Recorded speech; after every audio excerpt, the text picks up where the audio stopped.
Bien, ¿qué tal? Buenas noches. Vamos a iniciar con nuestro webinar con respecto al curso de Filosofía y Ética. En este webinar vamos a tocar lo que es el tema de la corrupción y ética profesional, un desafío en la administración pública. Hoy en día es un desafío muy grande el que nos enfrentamos más que nada en los cargos públicos, ¿no? Lo que es la ética se va perdiendo día a día. Entonces es un valor al cual pues lo estamos perdiendo como personas, como profesionales, ¿no? No es en todos, pero sí se ve en gran escala. Y que esto pues repercute tanto en lo profesional, en lo que es la gestión pública.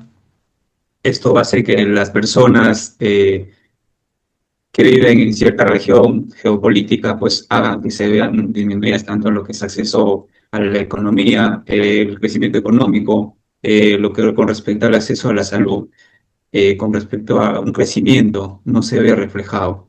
Bueno, para ello vamos a presentar a los integrantes del grupo, que es Pedro Pablo Bermeo, eh, Valverde Figueroa Pauladina, Renzo Gamboa y los Clarita Mantilla Tamayo, Nilor Tarifeño, quien les habla.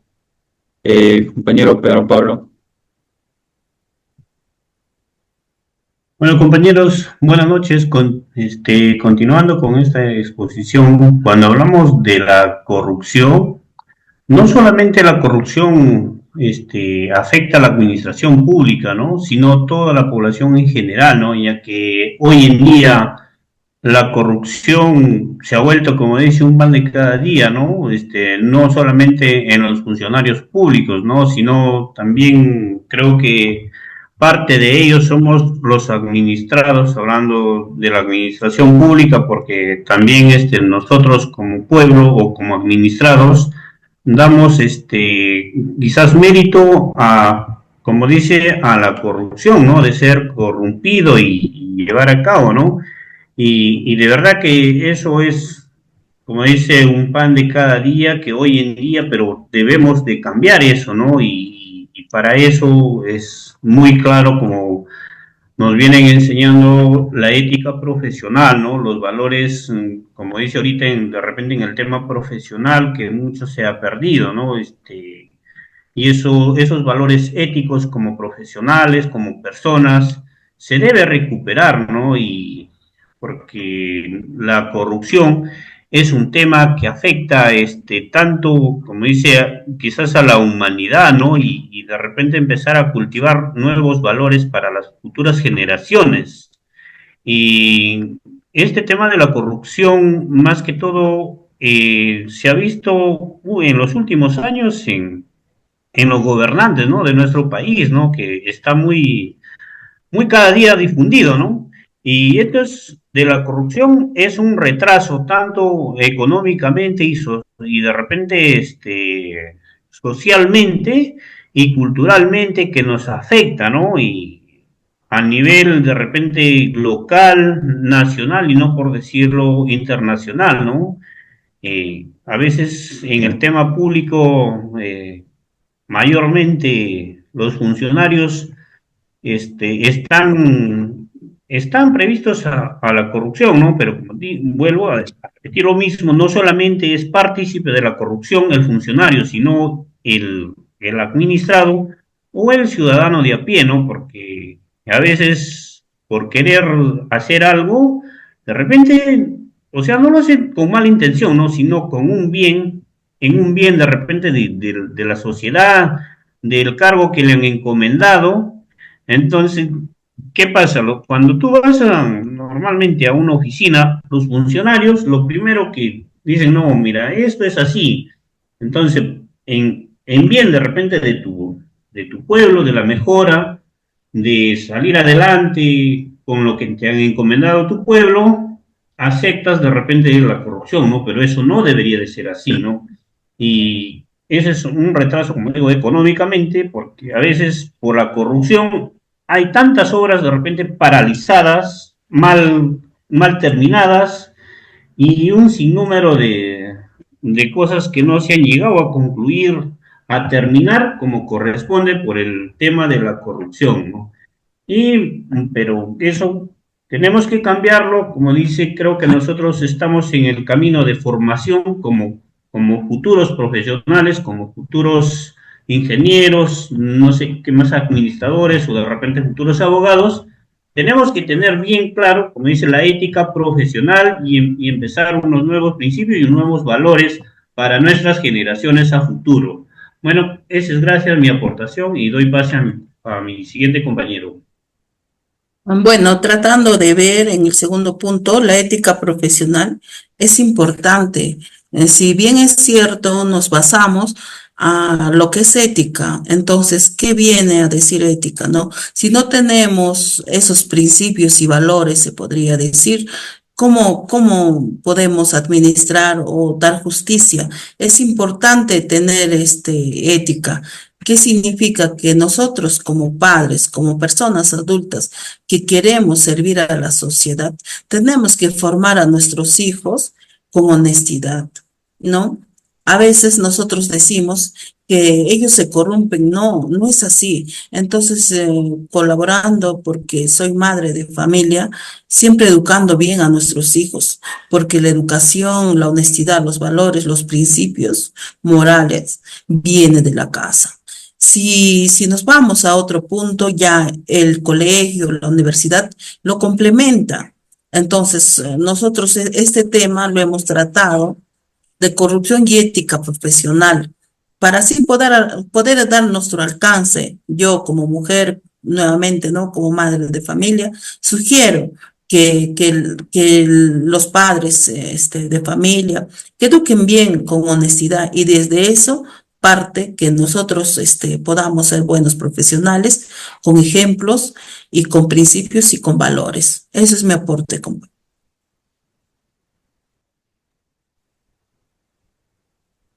Buenas noches, compañeros. Si bien es importante sancionar los actos de corrupción cuando estos ocurren, resulta aún más efectivo prevenirlos, ya que estos comienzan con la formación de personas íntegras capaces de actuar con responsabilidad y tomar decisiones éticas, incluso frente a situaciones de presión o conflicto de interés.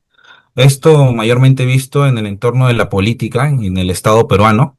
En este contexto, la capacitación continua en ética, transparencia y responsabilidad fortalece los conocimientos y criterios necesarios para identificar riesgos y actuar conforme a los principios de integridad. Asimismo, promoviendo los valores como la honestidad, el respeto y el compromiso con el bien común, estos van a contribuir a crear una cultura organizacional donde las malas prácticas no sean aceptadas ni normalizadas, dando énfasis esto en el sector público, ya que acá es donde más se ve arraigado el tema de la corrupción.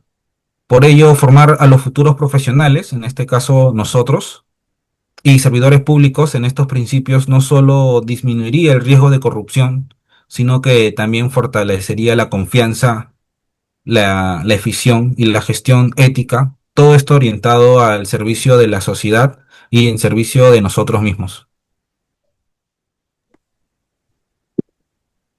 Bueno, nuestro proyecto no solo analiza las causas y consecuencias de la corrupción, sino que también propone un webinar con un espacio de aprendizaje y reflexión.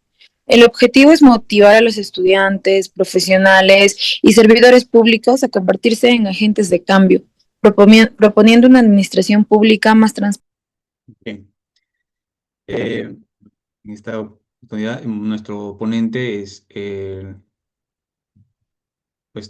licenciado Fernando Jara Sotomayor Jauregui, un abogado con experiencia en distintas áreas de derecho y salidas de hábiles como de investigación, pues una amplia experiencia en lo que es la redacción de documentos legales, gestión de expedientes y lo que es seguimiento de plazas, apoyos administrativos y audiencias. Como experiencia laboral, tenemos lo que es asistente legal, en diferentes estudios jurídicos, legales, responsable en procesos de elecciones en oficinas de OMPE. También ha sido pues, un coordinador quiero iniciar con una pregunta, ¿no? ¿Qué es lo que realmente se rompe cuando ocurre un acto de corrupción? Esto, pues, no es solo un presupuesto, lo que realmente se destruye es la confianza pública.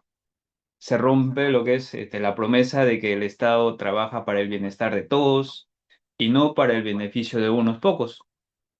Solemos ver lo que es la corrupción como un problema legal o político, pero en su raíz y es una crisis de valores.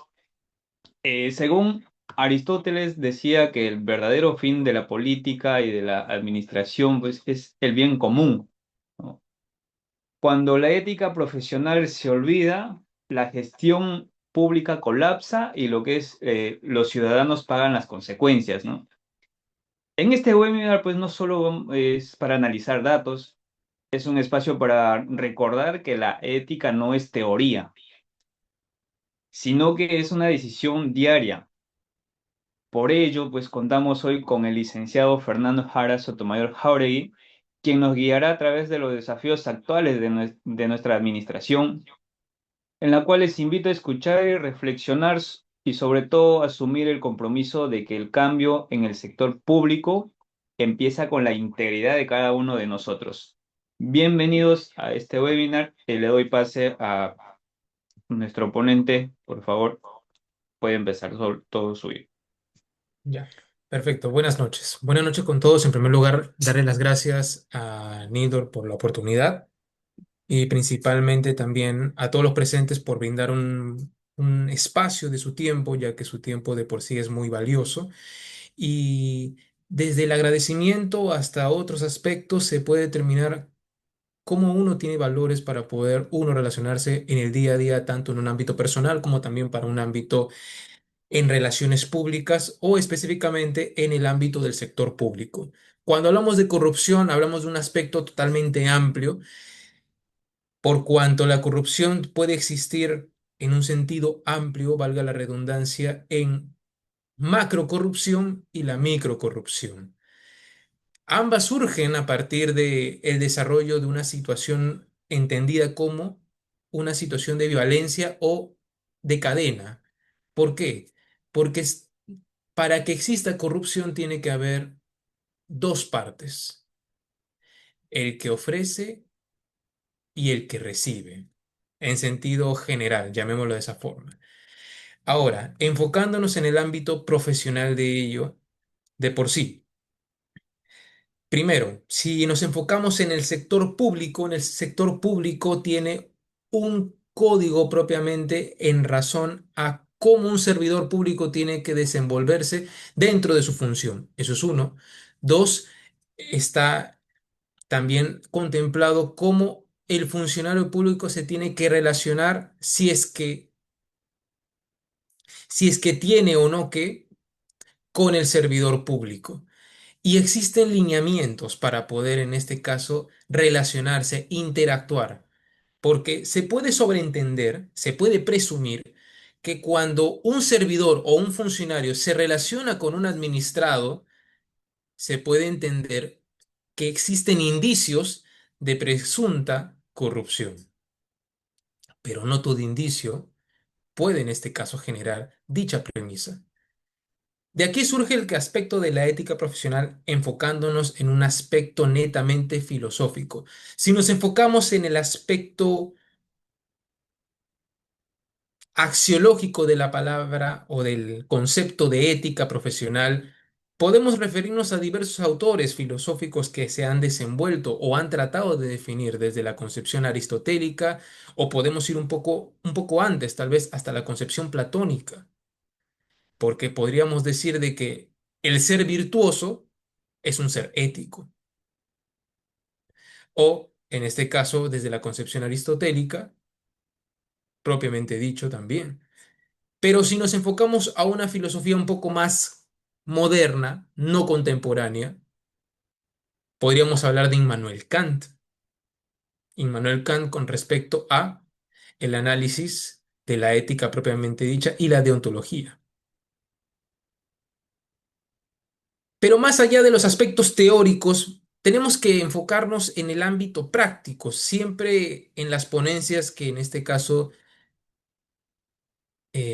desarrollo, siempre busco evidenciar situaciones que suceden en el día a día.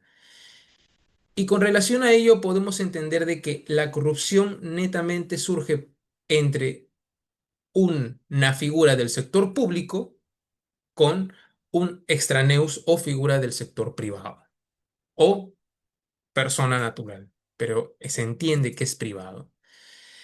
Pero cuando hablamos de corrupción, ¿qué bien jurídico se estaría perjudicando?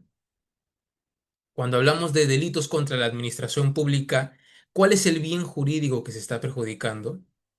La correcta administración. Y por eso el sentido de la función pública es una vocación orientada al bien común y, lo más importante, a la responsabilidad social colectiva.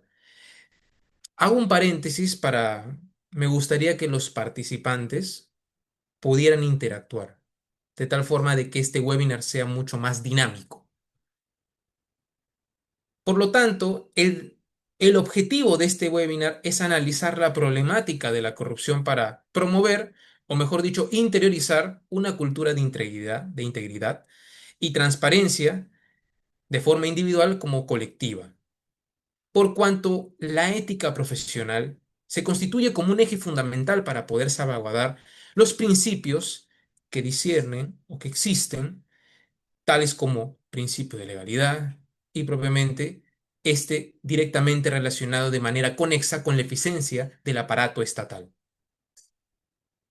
¿Hasta allí alguna duda o todo está claro, queridos participantes?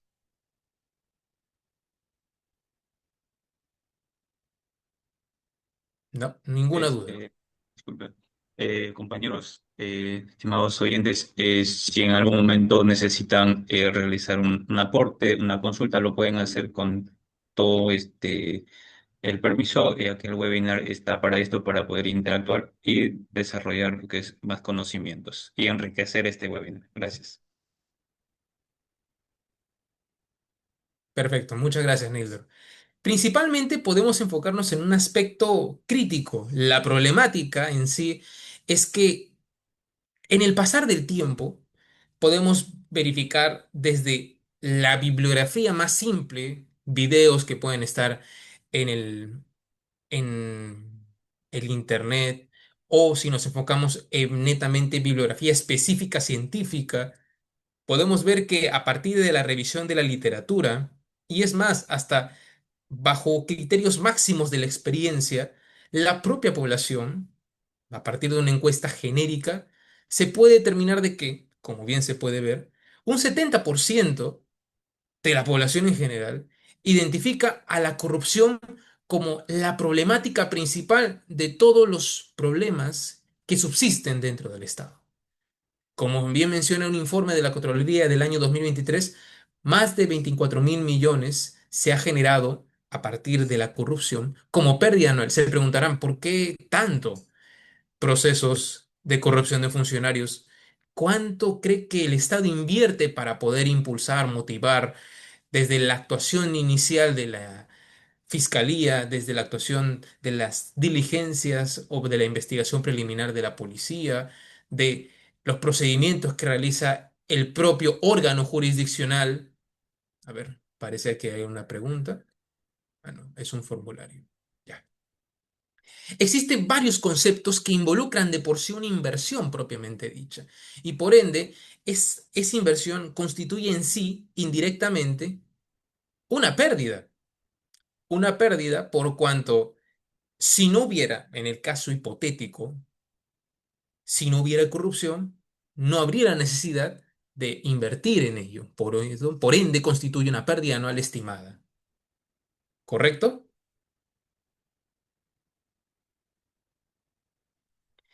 Es más, ¿quiénes son los más perjudicados? De seguro habrán visto esa casuística que, supongamos, un proceso de alimentos, siendo un paréntesis del tópico, un proceso de alimentos una persona que usualmente cuando solicita alimentos es porque no tiene recursos económicos y necesita subsistir a partir de la pensión que otorgue el demandado, usualmente desconocen, por una cuestión de máximas de la experiencia, de que los procesos de alimentos se entiende que son rápidos, céleres y que tienen una alta prioridad. Entonces, bajo ese contexto, podemos entender de que la corrupción subsiste desde la micro corrupción hasta los conceptos de la macro. A ver, permítanme un segundo, por favor.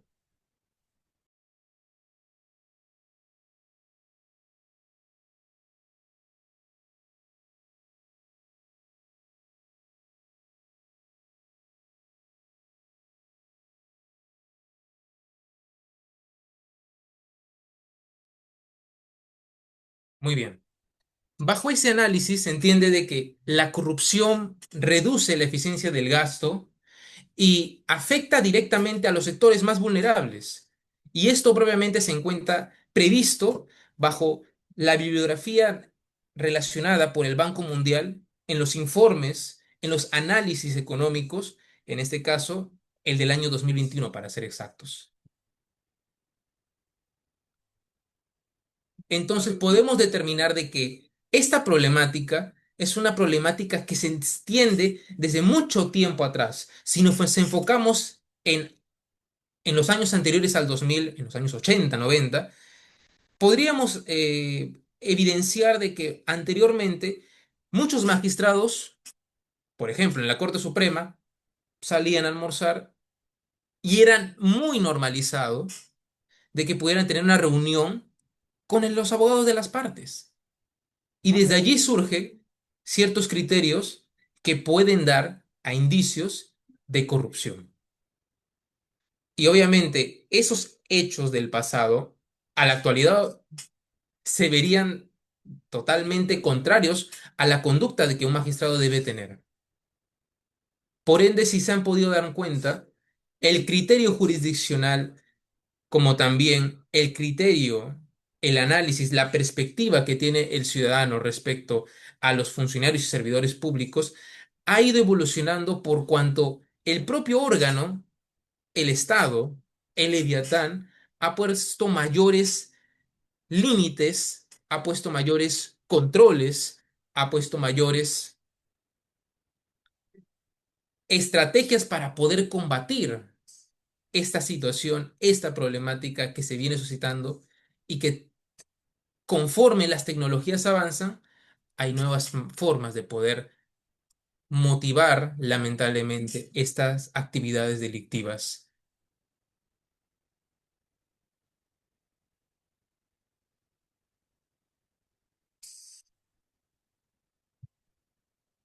Si nos enfocamos a las posiciones, disculpen si incurro en alguna falacia de autoridad, pero es importante si nos enfocamos en un ámbito, digámosle, bibliográfico, lo que presenta Transparencia Internacional como posición es que la corrupción debilita la confianza pública.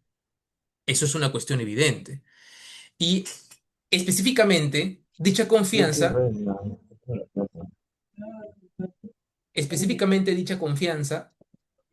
al perderse la confianza, afecta directamente al acceso equitativo a los servicios.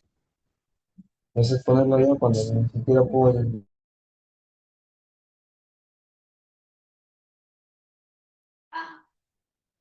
Disculpa, puedes activar tu audio de nuevo.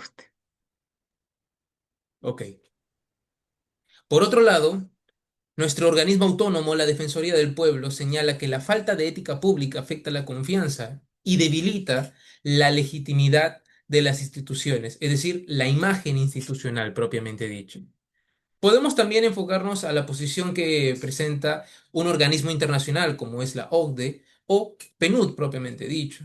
La integridad pública es fundamental para mejorar la gestión y garantizar la rendición de cuentas. Tenemos entendido de que existe un organismo que realiza dicho control, es decir, la Contraloría, y constituye de por sí una institución que busca garantizar, uno, rendición de cuentas y dos, transparencia. Pero también la ciudadanía contempla de que esta propia institución también es parte del sistema lamentablemente sucio, corrupto, manchado, perjudicado. Es más, podríamos decir de que actualmente, con lo reciente que ha pasado respecto a las cuestiones electorales, también este organismo constitucionalmente autónomo, como es la Oficina Nacional de Procesos Electorales, así como el Jurado Nacional de Elecciones, también se ha visto soslayada, criticada, cuestionada respecto a esa transparencia que usualmente se le caracterizaba. Y en consecuencia, muchas veces surgen las tipologías de esta entidad también es corrupta. Y cuando una idea surge en la población, es difícil en este caso de poder cambiar ese chip. Así que lamentablemente todo el Estado ha sido lamentablemente generalizado como un ente corrupto, un leviatán corrupto.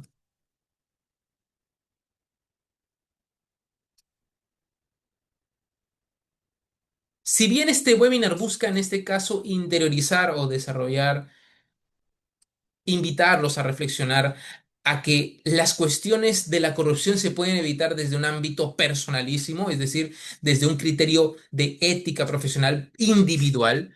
Considero de que este webinar también tiene que abrirse respecto a ciertos aspectos que actualmente se vienen desarrollando desde el año 2018-2019. Pero vamos a enfocarnos en ello. Primero, en cuanto a nuestra legalidad, principio de legalidad propiamente dicho, los instrumentos legales vigentes, Código de Ética de la Función Pública regulado en la Ley 27815, el cual establece los principios, valores y deberes éticos vinculantes para todo servidor público. Y obviamente, de manera conexa, podríamos decir, o correlativa, la Ley 27444. Hay que precisar de que ha habido ciertas modificaciones recientemente y obviamente esta Ley 27444 específicamente orientada para cómo es el correcto desarrollo del procedimiento de un servidor, cómo es que el servidor tiene que atender dichos procedimientos respecto del administrado en generales, en ideas generales, esta ley 27444 garantiza que la actuación del Estado se base estrictamente en criterios propiamente establecidos en la propia normatividad, es decir, principio de la legalidad propiamente dicho, así como la imparcialidad objetiva. Correcto. Enfoquémonos principalmente en los principios que regulan la ley 27444. Legalidad, imparcialidad, proporcionalidad, impulso de oficio y otros principios que también contemplan la propia ley. La cuestión aquí es, el gran desafío es que lamentablemente existe una profunda brecha de aplicación respecto a que ciertos estudios, ciertos análisis cuantitativos demuestran desconocimiento por parte de los propios servidores y funcionarios, así como un desapego a estos principios en el día a día. Y obviamente no se necesita hacer tanto desarrollo de análisis cuantitativo para poder evidenciar una realidad notable en nuestro día a día, en nuestras instituciones públicas. Ahora, cuando hablamos de la anatomía de la corrupción, podemos decir que cuáles son las raíces que dan pie a la existencia de, digamos, el cohecho pasivo como el cohecho activo. Bueno, si nos enfocamos de manera como institución, si nos enfocamos cómo es se desarrolla la corrupción dentro de un órgano del Estado, surge a partir de lo siguiente: una débil cultura organizacional, una falta de capacitación, riesgos no mitigados y un control interno débil. Estos conceptos son muy generales, ya que cada organismo del Estado tiene un órgano de control. Poder judicial, la Autoridad Nacional de Control del Poder Judicial, Ministerio Público, ANC, Autoridad Nacional de Control del Ministerio Público, la policía también tiene un órgano de control, inspectoría, y otros órganos del Estado tienen organismos de control. La cuestión es, ¿por qué se debilita este órgano? Y una realidad es, uno, la excesiva carga. Dos, como bien señala, la débil cultura organizacional. Y, lamentablemente, capacitación. Muchos son capacitados. La cuestión es quiénes son debidamente capacitados. Porque cualquiera puede, entre comillas, capacitarse entrando a un curso, pagar y recibir su certificado y listo. Pero ¿quién verdaderamente acredita los conocimientos de dicha capacitación? Si se han dado cuenta en alguna oportunidad, existen criterios que las empresas privadas deben cumplir. Su personal debe estar debidamente capacitado y debe acreditarse dicha capacitación en análisis periódicos constantes. Es más, las empresas privadas tienen también la facilidad de poder cumplir con ciertos ISOs. Si nos enfocamos en un ámbito privado, se le exige mucho al particular, a las empresas, al extraneus, pero al Estado no. Es decir, que como en palabras del doctor Dino Carlos Caro Coria, existe una medienaría, un doble muro, por cuanto se le exige tanto al ente privado, pero al propio Estado no se le puede exigir demasiado porque es atacarse a uno mismo. Y eso está mal, porque eso refleja la débil cultura organizacional. ¿Hasta aquí alguna duda, colegas? ¿Todo claro? ¿O hay alguna duda? Todo claro hasta el momento, estimado. Si hay alguna consulta, ya les van a hacer llegar, y al final se le va a hacer todas las consultas que hubiese. Correcto. Bueno, sigamos.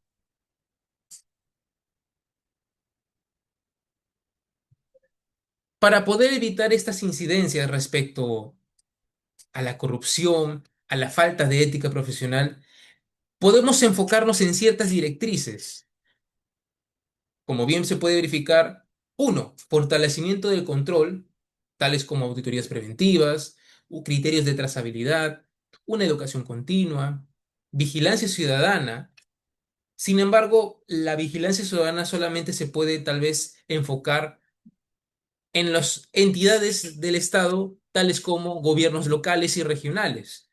Pero la vigilancia ciudadana se puede ver un poco limitada cuando hablamos de organismos propiamente dichos del Estado, tales como Poder Judicial, Ministerio Público o algún organismo constitucionalmente autónomo.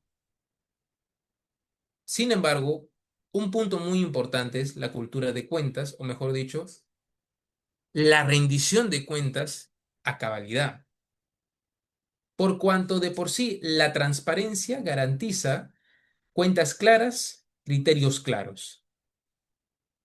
De por sí, al menos con estos cuatro fundamentos, se busca transformar más que un cumplimiento en un aspecto de compromiso, en un concepto de compromiso ligado a la virtud individual. La integridad no es solamente un criterio de checklist, sino la integridad te determina a uno como persona y, y ello es la base para una legitimidad democrática. Aquí quiero hacer un paréntesis porque cuando me presentaron este tópico a desarrollar respecto de la corrupción y los códigos de ética, si bien, como bien les había indicado al inicio, trata, hay que tratar de fortalecernos nosotros como individuos, fortalecer nuestros criterios ético-profesionales. Sin embargo, hago esta pregunta, me gustaría que respondan. ¿De qué sirve de que uno sea el comprometido? ¿De qué sirve de que uno sea el que está legitimando de alguna otra manera el criterio democrático? ¿De qué sirve de que esa única persona sea el que busque resguardar los principios, los valores de su institución, que realiza cierta vigilancia para poder resguardar la buena imagen institucional, si al final hay un grupo mayoritario que a pesar de persiste y gestiona y promueve ese deterioro a partir de ciertas conductas de la microcorrupción. Por lo tanto, el desarrollo individual no solamente tiene que verse limitado a ello, sino tiene que verse también desarrollado en conjunto con criterios,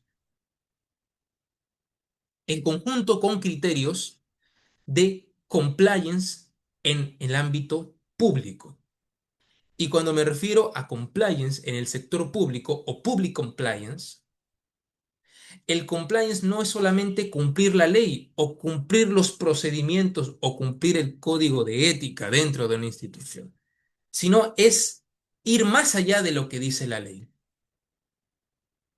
De seguro habrán escuchado y visto de que el, el compliance corporativo o de repente el criminal compliance para las empresas privadas, de alguna otra manera han garantizado y brindado algún tipo de protección a las propias instituciones respecto de ciertos trabajadores o individuos que han incumplido estos criterios, que han incumplido dichos valores, que han ido en contra de la ética profesional.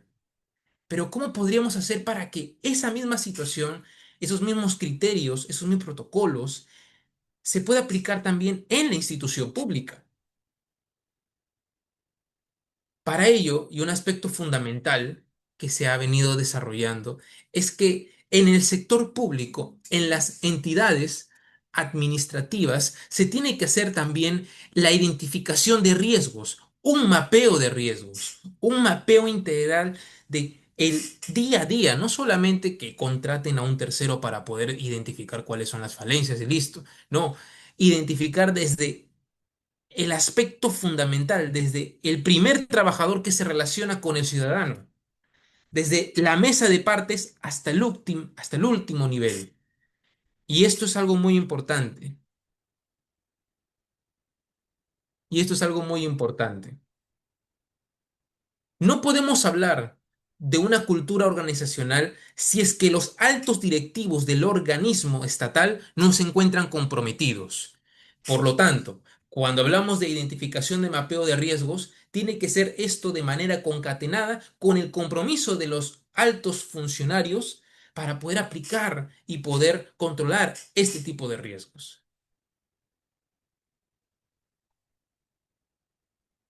Por ejemplo, vamos ahora en este caso a comentar ciertas casuísticas. Caso uno, el vacunagate, un dilema ético y conflicto de intereses.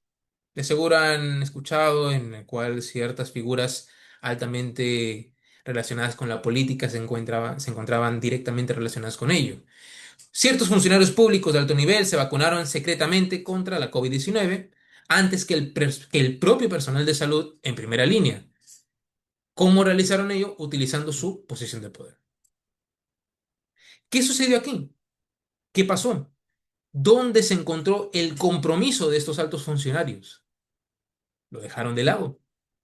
¿Dónde quedó la ética profesional de cada uno? Porque para poder constituirse como representantes, dejan de lado su criterio individual y pasan a representar un colectivo, un ideal colectivo. Sin embargo, priorizaron sus intereses egoístas, porque al final es un criterio egoísta, y, como bien se señala, cultura del privilegio, entiéndase a ello como el arraigo de la idea de que el cargo público otorga prerrogativas exclusivas sobre la ciudadanía, cuando eso no es así. Cuando uno está dentro de un organismo estatal es para servir a la ciudadanía. Entonces, la consecuencia es que cuando todo esto estalló, porque siempre cuando se realizan actividades ilícitas, en algún punto esto sale a la luz. ¿Esto qué generó? Una crisis de legitimidad. Y obviamente también generó una consecuencia económica y humana. Por cuanto, al haberse priorizado de manera injustificada, al haberse estas figuras políticas tomado ciertas prerrogativas y sobreponerse y sobreponer sus intereses a los de la ciudadanía, obviamente dicha ciudadanía, esos últimos sectores, se vieron netamente perjudicados a tal punto de que hasta se vieron afectados o fallecieron lamentablemente. Por lo que a partir de este desarrollo, de esta ilicitud, se vieron gestionadas ciertas sanciones, tales como destituciones, inhabilitaciones políticas, sanciones civiles y obviamente procesos penales.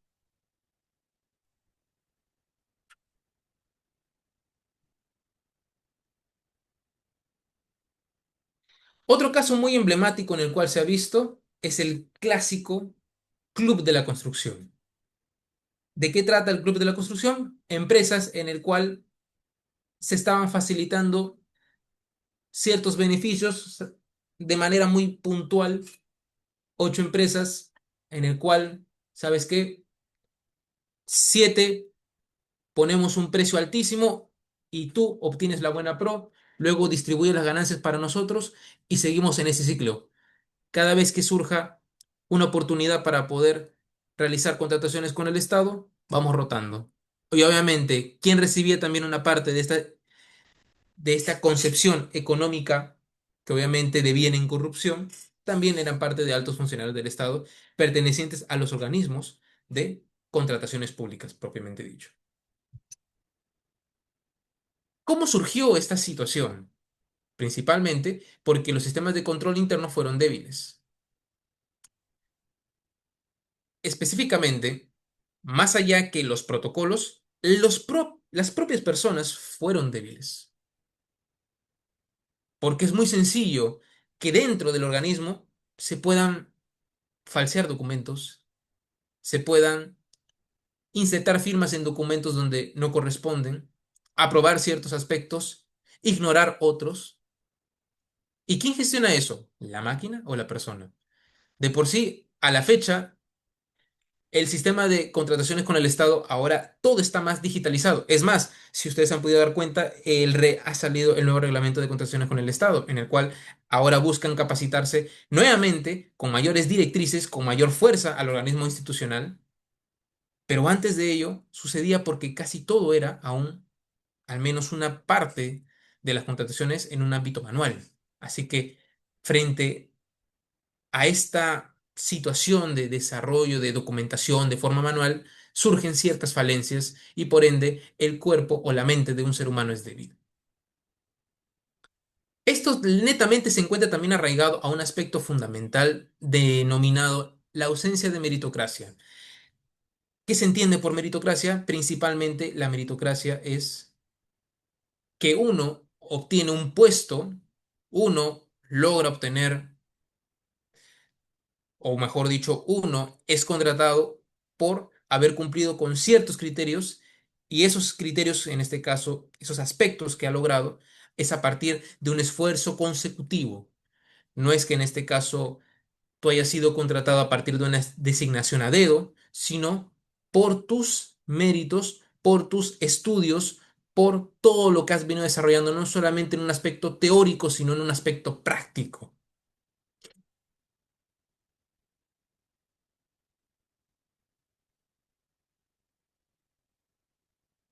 Por lo tanto, ya enfocándonos al cierre de este análisis de la corrupción frente a una falta de ética individual, para ya finalizar, la ética de cada persona constituye una responsabilidad individual, por lo que las leyes, como bien lo he mencionado anteriormente, no bastan. El principio de legalidad no es suficiente. Se requiere transformar la cultura organizacional. Y por ende, para que se transforme, tiene que existir el compromiso de los altos órganos de la institución, no solamente en un aspecto individual, sino de manera conjunta, individuo y colectivo. La ética profesional es la herramienta fundamental para poder garantizar y blindar la toma de decisiones. Y esto, en síntesis, va a garantizar la recuperación de la legitimidad del Estado como el imperativo categórico moral del cual todos somos parte activa. Y para cerrar este tópico, habiendo ya explicado criterios individuales, vamos al aspecto colectivo, nuevamente tocando el tema del public compliance. Lo que debe buscar en este caso estos nuevos tópicos, estas nuevas ideas, es analizar y atacar en su mapeo de riesgos las interacciones informales que pueda haber entre un servidor o un funcionario con el administrado, o un juez con abogados, o un juez con una de las partes procesales. Tiene que existir una clara delegación de funciones, así como también tiene que existir una transparencia en relación a resoluciones, en relación a ciertos actos administrativos, en relación a resoluciones judiciales.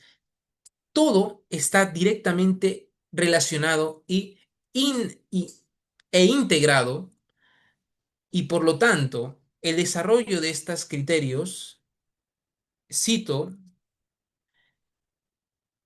este año se ha desarrollado lo que se conoce como modelo de integridad.